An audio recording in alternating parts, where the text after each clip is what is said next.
It's about growing the game of hockey in China for the future. Right now, East Asia is like the gold rush of the 1800s to the Wild West. The first pioneers to settle and extract the untapped resources will get filthy rich. We see the NBA and the NHL try to promote themselves constantly in China. And here we are with one of the greatest opportunities to grow the game in East Asia, with back-to-back Winter Olympics in South Korea and China, only for the NHL to say no.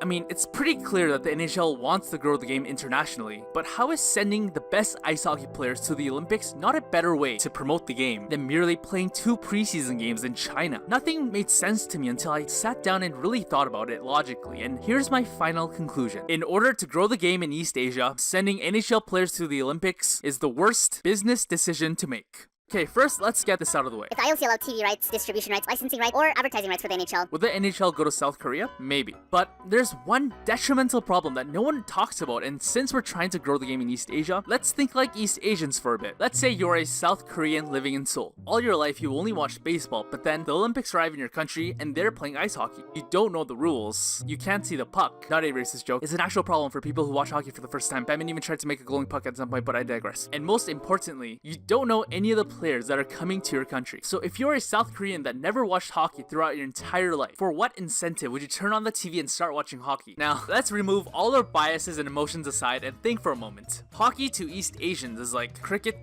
to North Americans. Cricket is widely popular around the world, but barely any fans are present in North America. So let's just say the Olympics will be hosted in Los Angeles in 2018. The best cricket players from Pakistan, India, England, South Africa, and many more top-tier countries come to compete for the gold medal. So for the average North American, why would we watch cricket playing in LA? Like, just because they're sending the best players from around the world? wait, best cricket player in the world.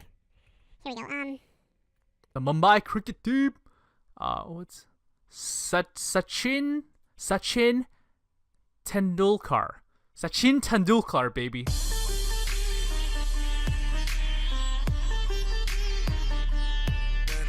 No. And that's exactly the same for East Asians in terms of hockey. For the huge majority of the population, they know absolutely nothing about the game. Suppose Crosby or McJesus goes to South Korea. It would be like Sachin Tendulkar, best cricket player in the world, coming to LA. And for this reason, the NHL has failed and failed again in the Olympics to try and grow the game. Bettman did say that Salt Lake City and Vancouver generated some interest in North America, but its impact on the worldwide scale was negligible. And that's Sochi, Russia included. And we can see the effects. So after 20 years since the Olympics in Japan, it can be said that growing the game by sending NHL players was a failure. No real fan base, no revenue streams, and no interest for hockey. To suggest Korea will be different is a little bit too optimistic, and history indicates that the growth will be little to non-existent. And since the NHL is a multi-billion-dollar organization, the calculations they ended up with probably supported their decision even further. Some people suggest that the NHL isn't going just because they had to pay fees like insurance and other expenses, but again, we're talking about a multi-billion-dollar organization that sacrificed a whole season just so they can make more profits for the long run. No matter what the cost, if the Olympics were successful, the NHL would 100% go. Okay, so back to the question. Why is this a good thing?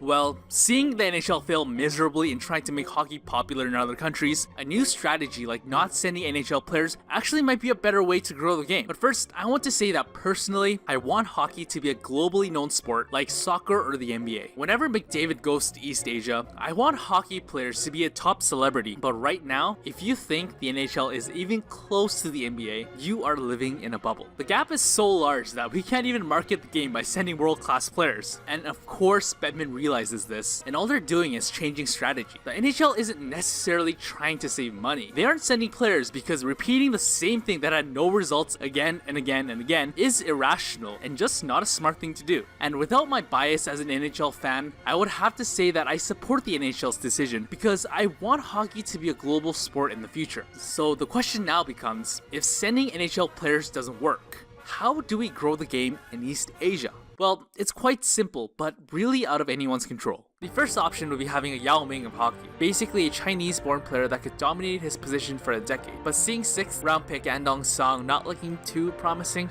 let's scratch that. Here's a more probable way at this point. In order for ice hockey to grow in East Asia, the best method would be for regional teams or host teams to be successful. That means without NHL intervention in the Olympics, it would give teams like South Korea a much bigger chance of success, thus motivating South Koreans to actually watch the game. Not quite similar in terms of scale, but one example I can think of would be the last major international sporting event in South Korea, the 2002 World Cup. After South Korea reached 4th place, soccer in East Asia boomed.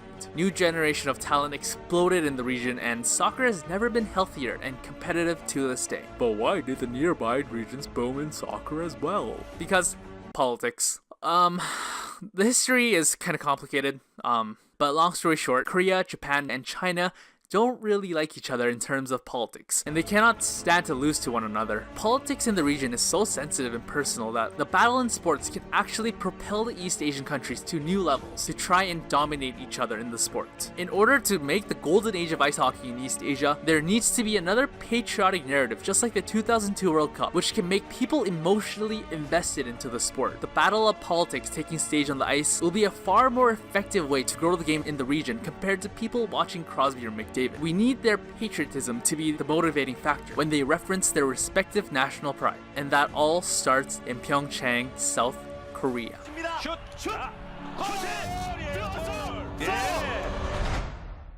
Hey guys, if you enjoyed my content, please support me on Patreon because Patreon is the only source of revenue for my channel, and thank you for your time. Take care, and I'll see you next time. Bye bye.